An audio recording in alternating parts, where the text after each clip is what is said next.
So this video is going to be a little bit different compared to my previous, like my other AutoCraft episodes.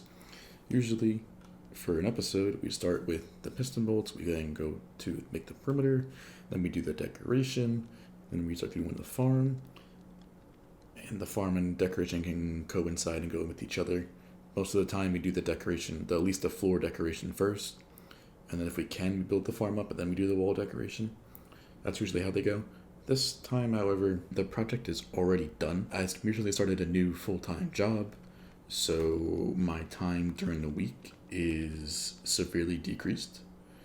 So that is a huge thing to get me to get used to, and I can't usually record all the time because of I'm doing other projects, so I'm like in a creative world, or I don't really have time to sit down and play for hours on SMP as much as I used to, but I'm trying to do that as much as I can on the weekends.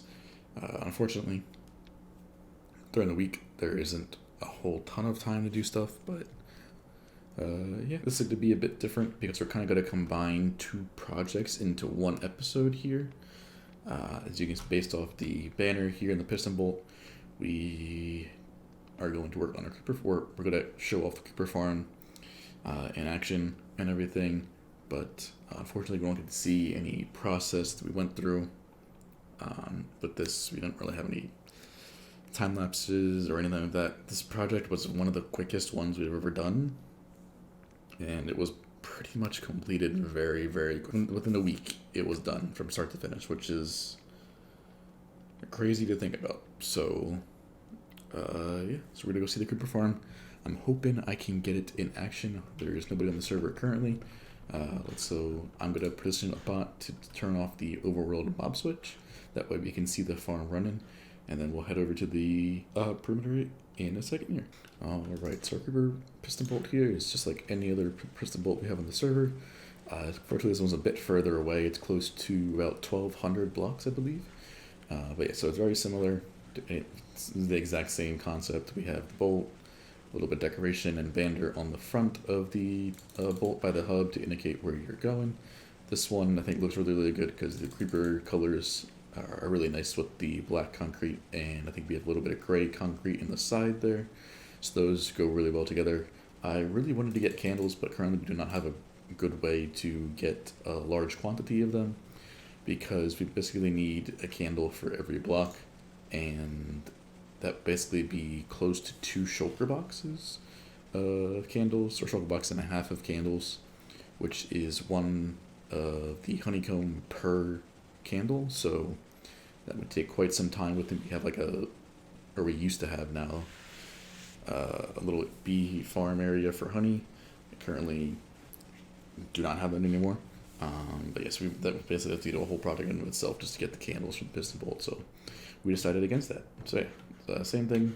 Wrap up our portal here, and yeah, we'll go see the side of the farm here. Now it is a one-dimensional farm. We could have done a two-dimensional farm with light suppression and stuff. We currently have Starlight on the server for when we use the ice farm and stuff like that uses large light updates.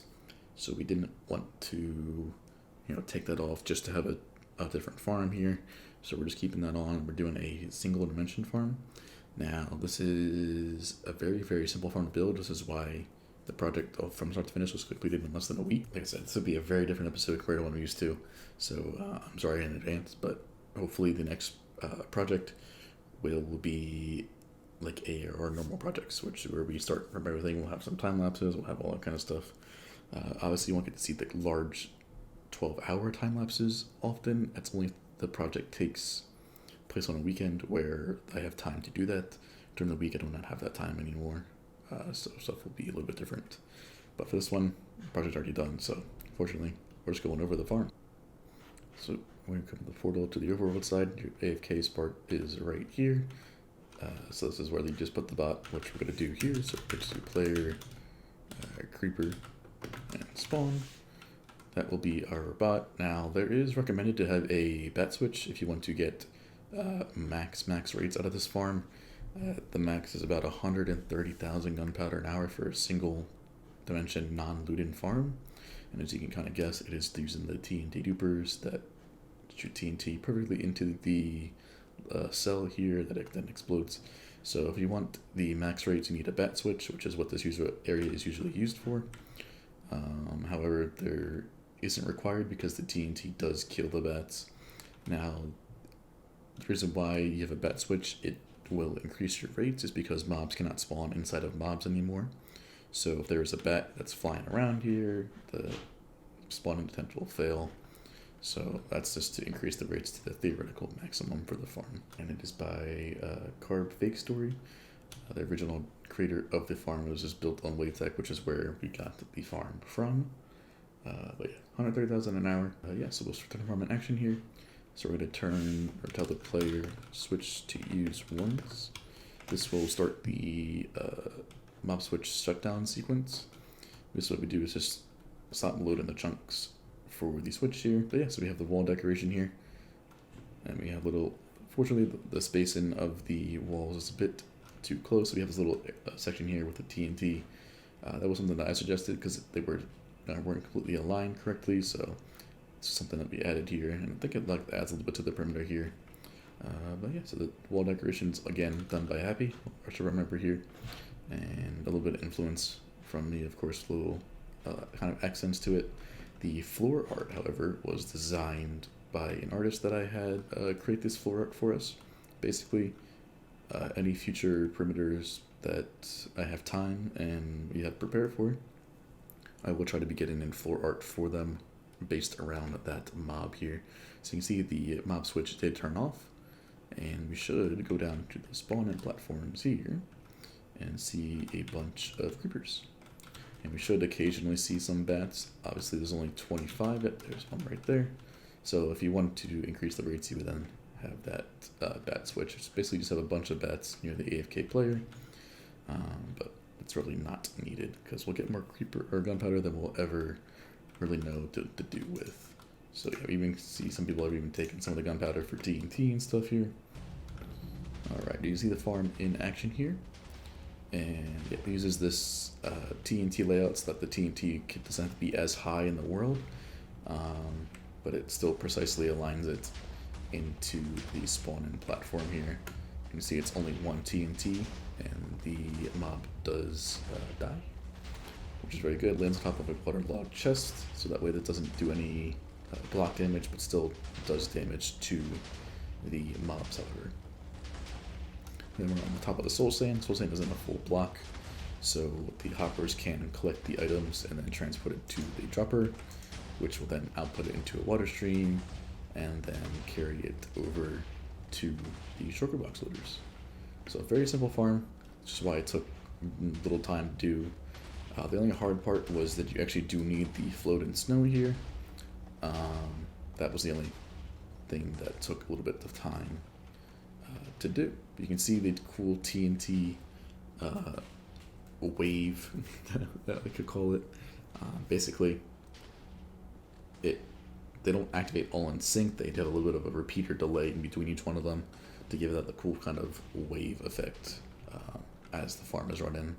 So it's still kind of satisfying to watch, even though it's really just TNT dupers. Usually these farms aren't really interesting to watch, but with this nice layout, it kind of makes it a little bit satisfying to watch. But yeah, that's basically the whole farm. Very simple TNT dupers. We'd use the non-entity one, which you don't need a minecart. You have the coral fan and the TNT. Like this is also pretty much the same system used in the tree farm, the spruce tree farm that we used. Obviously a bit different because you can see the TNT entity gets locked in the slime block here, which then pulls it back and fires it right into its corresponding cell down there. Let's get back to the other project and start that one from the beginning this time. Alright, so for today we're going to be working on yet another perimeter, just like everything that we're going to do basically nowadays is going to be inside of our perimeter, just because for lag purposes, and we can make some cool decoration that most of you guys seem to really enjoy those decorations, so we're going to keep doing those. And yeah, so first we're going to make a piston bolt like we do for every single project that we do. So we're going to do that, but unfortunately we are out of space for the area we need to go for. So the area that was picked out was a little bit beyond the raid farm, and there's no spots to add on in this general direction without trying to cut through the raid farm, and we just can't do that. So we're going to do something a little bit different, and we're going to be making an expansion to the Nether hub here. So this is something that I kind of thought before that we would need to do, but I never really planned it out. So what I did here is in the sides here, where there used to be just a regular wall, I've made a cut in the wall here on both sides. For the player wants to, you can use either side. But it's going to be basically the perpendicular to this. So they're both going to make a cross section basically. So we're going to go up here. The button is right here, and the same thing over here.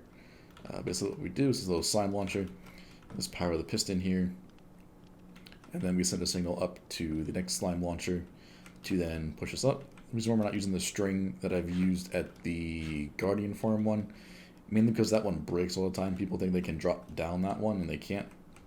But this one here, you can drop down it and you won't interfere with anything, which is always a good thing. So just hit the button here, stand in the center, or closest you can so you don't hit the sides, and then you just get pushed up, and then you obviously have to hold any direction, and you'll be on the platform.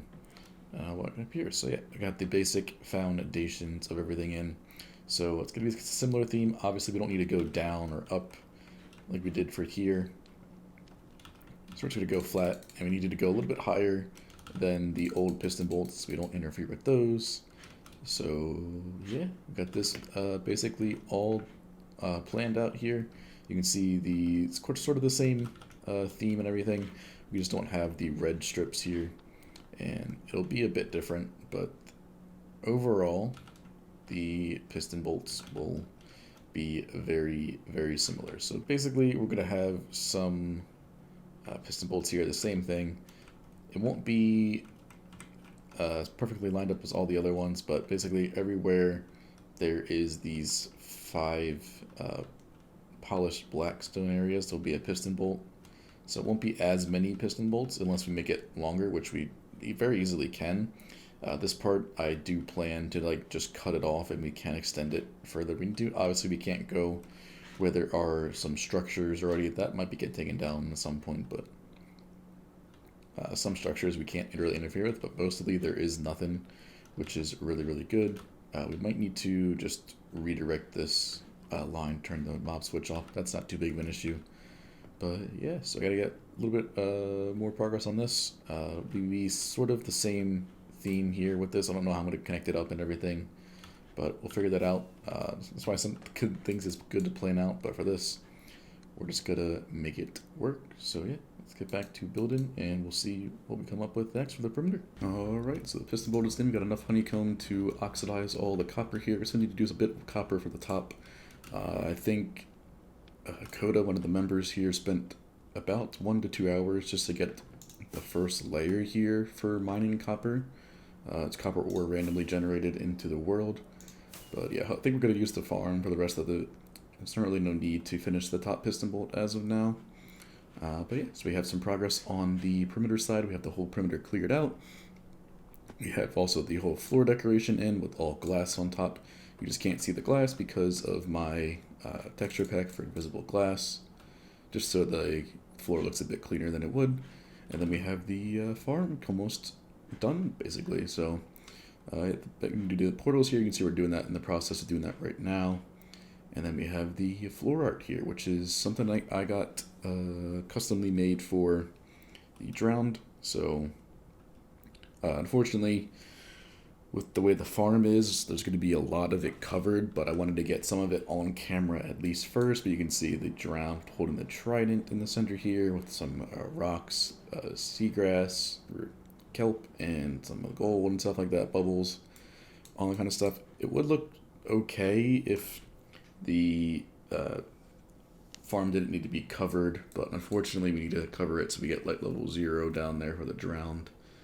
But yeah, so a little bit more to do here. Then we obviously got to do the wall decoration, which will come with time. Those are still being worked on, unfortunately, so we can't start to do those now. but it is still looking pretty cool in the end here, and we're not even close to being done. So yeah, the portal's in, we can do the nether side. I think we're just going to keep the drowned on the nether side for the sake of keeping the mob cap free and not having to bring them back to the overworld. This farm was really designed for single player, where you would stand in the overworld for the drowned to spawn, bring them to the nether to get rid of them out of the mob cap, and then send them back to the overworld to the AFK player. But in our case, we can have multiple players, and we'll just keep them in the nether. So yeah, got a little bit more to do with the portals here on the outer ring. We do basically have a farm in and of itself in just the corner of the area, but you can see just how massive this river was, which is insane. And yeah, so the hard part will probably be portal linking. Hopefully they all link to one center portal. If they don't, it could be a bit of a hard thing to do, but yeah, we'll get back to this, get this done, and then once this is completely done farm-wise, we'll be back to see if the farm...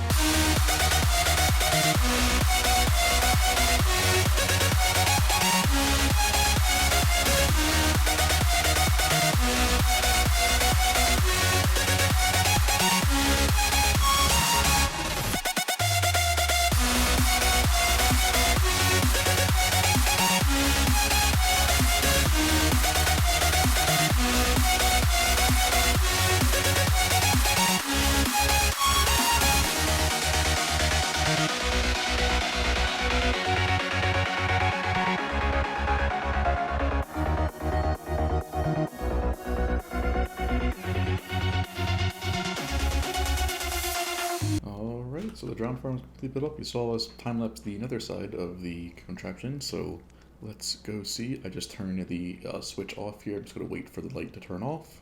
And all we have back here is just a simple instant resetting clock. So this is somewhat spam-proof. Obviously you can't, you know, continuously hit the button, but once it turns off, you can basically turn it back on again, which is good about this clock here. So we should... So once we get this comparator turned off here, because it just basically subtracts the signal strength, and there we go. Now we should have the switch locked for the chunk loader. Yes, it is. The slime block is pushed up, and now we should start to see some drown coming through. So looks pretty consistent here. We need to watch out for the sorters here, but yeah, it's a very simple system. You just lure them over with the eggs here, and then the simple armor stand loot in with the bot, and then any extra will get burned with the lava here. So yeah, very simple system. There's not really too much to it. A couple box loaders here, one for the copper ingots, one for the nautilus shells, and then two for the rotten flesh that just burns in the fire here. And then a mixed box, one that I forgot, that we get the drowned heads as well. So yeah, we gotta change a little bit here. I think it needs to be reset a little bit quicker, which is something we can kind of do. Alright, so therefore needs a little bit of tweaking here. I think we missed a step about the turtle eggs on the outside of the portal, so we'd have a bunch of drowned that are just standing still, doing nothing. But yeah, so a little bit fine-tuning to the farm, and it is working, but this was a very simple farm to do. Very annoying to make because all of the weird shape of the rivers and stuff, but it does work. Just need to do a little bit of fine tuning, and then we'll be reaping in the benefits of all of the drowned here. So all the copper is the main reason for this farm, and I guess the side product would be the tridents, the nautilus shells, and things like that. So yeah, you can see that we really needed those turtle eggs here, because a lot of them are just sitting in the middle of the farm, which is not good. But yeah, this is a full farm in the overworld. Fortunately, all of the decoration is pretty much covered. You can only see the tip of the trident and a little bit of the background, but just for the sake of having light level 0 in the farm, that does need to be down like that, so it's a bit unfortunate, but really nothing we can do about that, because we need to have the block light 0 up here, or else that's not going to work during the daytime, but only work at night, which wouldn't be good at all. But yeah, so we still gotta do some decoration here. Alright, so we have the full wall decoration here. And it's actually something different. It's actually something that I pretty much designed. The only thing the only thing I really didn't design was the shape of the pillars. I did do the pattern of the pillar. Happy did the wall. I just kind of retextured to make it a little bit more subtle. They had like blue concrete and it was a bit too dark, so I made it a little bit lighter, and I think it kind of works much better. So we have like blue concrete, and then powder, and then the cyan powder on top. Kind of gives it this nice little fade here compared to what originally was there, which was like a bunch of blue concrete, made it a little bit too dark there for contrast. And then I kind of did the actual pixel art here as well. So these are all things that I have done. So the trident, the copper, you saw the trident in the other side as well. So pretty much just copied the same one for that. And then the most impressive one, I think, is the Nautilus shell here, which actually looks very similar, especially at a distance, to the actual Nautilus shell. So you can kind of see it over there. It looks very similar if you're not even just zoomed in to a regular Nautilus shell. But yeah, all in all, it's a very simple design, but I think it fits the area quite well. Unfortunately, like I said, this giant slab for the farm kind of ruins most of the deco, especially the floor, because you can't really see any of that on here besides the tip of the trident. But yeah, very simple decoration here that I usually don't do, but I think it's good to step out of your comfort zone and experiment with things you usually don't too much. But as you can see, we do have all of the eggs in place on the overworld side. Now, you don't really need this bunch. This is just how the video is. We just got all of these eggs here. We did have a bit of a temporary egg farm built up. You can see it kind of right here. So this would be the way we got all of the eggs. And it's just basically the player automatically breeding the turtles. But yeah, so hopefully this should increase the rates here and will make it a bit better for the amount of work we put into this perimeter here. But yeah, so let's put the players here. Alright, so it looks to be a bit better here. You can see that the rate at which the drowned are coming through the portal seems to be much quicker compared to what it was in the first clip here. So that is a very good positive. Something we didn't anticipate was the jockeys that come through. What we did to change this is that we got rid of those extra box loaders that we had originally for all the other stuff. So we just collect the copper and the Nautilus shells. And we do have the mob heads as well. So with all the fishing rods, that's kind of hard to sort all that stuff. So if you do want the tridents, you kind of do have to manually stand here and sort through it with all the other extra stuff that comes through. I did do that the first time, so we do have about 2 shulker boxes of tridents to work with for now. I think that's going to last quite some time, so there's really no need to do that. You could make an automated system that does all of that for you. You just need to somehow sort the fishing rods from the tridents and stuff like that, which is just really overkill, because all we really care about is the copper. Now, we could technically also rip out the shulker box loader for the Nautilus shells, as we do have a full shulker box down here already. Plus, whatever the shulker box up here is almost already over half filled, so there's no way we're ever going to use that many Nautilus shells. It's just for bragging purposes at this point, which is basically all of our farms. But yeah, very simple system Dazi made here. I did the decoration for the farm, which is kind of surprising to me that I did decoration. I'm actually doing quite a bit of decoration for the overworld side as well, so if you see something similar, that's basically because I did take on a decoration project of it.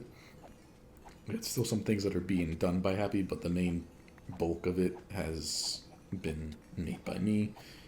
But yeah, so it's kind of fun to do some decoration, but obviously I prefer to do the redstone aspect and technical side of it, but if I do, it also improve my ability to decorate, stuff like that. So, yeah, I'm always up to the challenge, stuff like that if I need to. But yeah, so, I mean, I doubt we'll ever get close to filling this, because we do need the overworld switch to be off for this farm. Unfortunately, that's the downside of having the more lag-efficient farm, is we do need to have the switch turned off for this base to work. Something like the reinforcement or the conversion ones that get done a lot because of the new changes to that. But this is just a more lag-efficient farm for our purposes, so we can run this and still do stuff. Obviously the switch won't be off, so we can't do too much in the overworld, so that's the downside to this. But yeah, very simple system. and we'll be getting some copper. We did also use some of the copper. There was about 8 shulker boxes here, but we did use that to finish the piston bolt. Obviously, there's some things we also need to fix, which is the reinforcements that are being spawned in. The easiest way to, or one of the ways to do that would be to clear out all these spawnable blocks in, I think it's like a 32 block radius around the player. So we can't really do that too much with this being so close to the gold farm. But the other way could just be to lure them with pathfinding and then drop them down, which is probably the easiest solution. Unfortunately, we did spawn such in an area where that would happen. So there is some things we need to, unfortunately, deal with. You can see that they do stack up quite a lot. I think over the one AFK session the first time, there was about 300 of them when I logged back in. So that needs to be looked at, because obviously it does affect lag. There's that many entities or mobs being in the area. So alright, so we have the full wall decoration here. And it's actually something different. It's actually something that I pretty much designed. The only thing that was, the only thing I really didn't design was the shape of the pillars. I did do the pattern of the pillar. Happy did the wall. I just kind of retextured it to make it a little bit more subtle. They had like blue concrete, and it was a bit too dark, so I made it a little bit lighter, and I think it kind of works much better. So we have like blue concrete, and then powder, and then the cyan powder on top. Kind of gives it this nice little fade here, compared to what originally was there, which was like a bunch of blue concrete, made it a bit too dark there for contrast. And then I kind of did the actual pixel art here as well. So these are all things that I have done. So the trident, the copper, you saw the trident in the other side as well. So pretty much just copied the same one for that. And then the most impressive one, I think, is the Nautilus shell here, which actually looks very similar, especially at a distance, to the actual Nautilus shell. So you can kind of see it over there. It looks very similar if you're not even just zoomed in to a regular Nautilus shell. But yeah, all in all, it's a very simple design, but I think it fits the area quite well. Unfortunately, like I said, this giant slab for the farm kind of ruins most of the deco, especially the floor, because you can't really see any of that on here besides the tip of the trident.